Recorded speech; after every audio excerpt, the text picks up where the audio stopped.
I know Jesus was looking at the disciples like,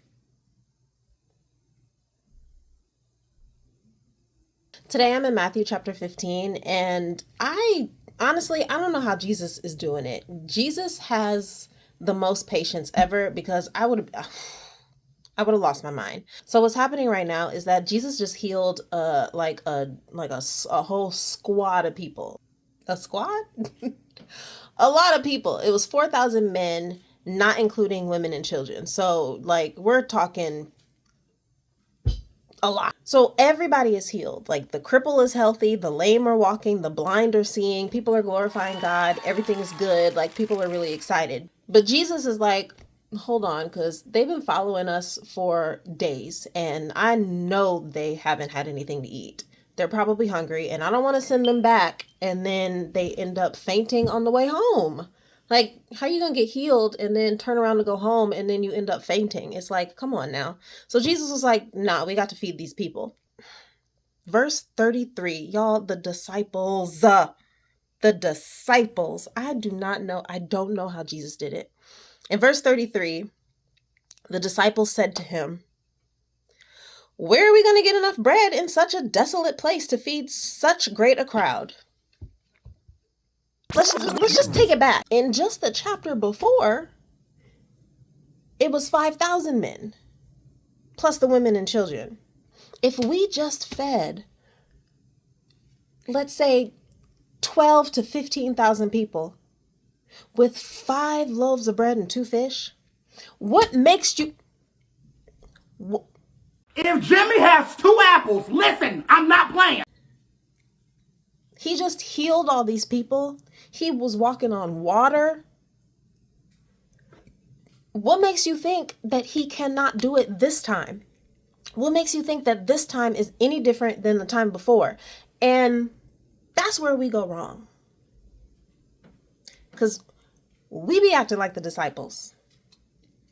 As soon as something happens and we need God to come through for us, we are all nervous and scared and afraid and worried. And how are you going to do it? What are you going to do? How's this going to work out?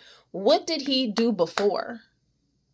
Hasn't he already done things that should ease your mind in knowing that he's going to come through this time? What makes you think that he's just going to leave you now? Why do we do that? Why do we act like God isn't God? Why do we act like God isn't about his business and his children? Why? Like, we really get worried about situations, even though we have a record of him getting us through previous situations. Do I need to bring the receipt, baby girl? Because I got receipts. What is she talking about? We are tripping just like the disciples. It blows my mind. It blows my mind. And what I love about Jesus is that he doesn't get all upset and annoyed like I would have. But he just asks, how many loaves do you have? And they said, 7 and a few small fish. That's more than the last time with a smaller crowd. Come on, somebody. Like, what?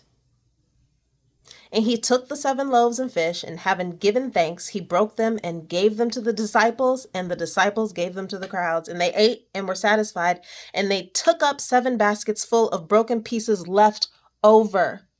There was leftovers. They were worried about feeding these people, which was a smaller crowd than what they had fed before, with more fish.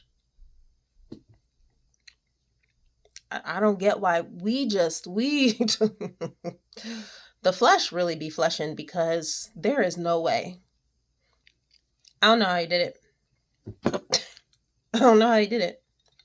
We just have to start trusting that God is good and he's kind and he's faithful. And if he brought us to it, he's going to get us through it. I know Jesus was looking at the disciples like,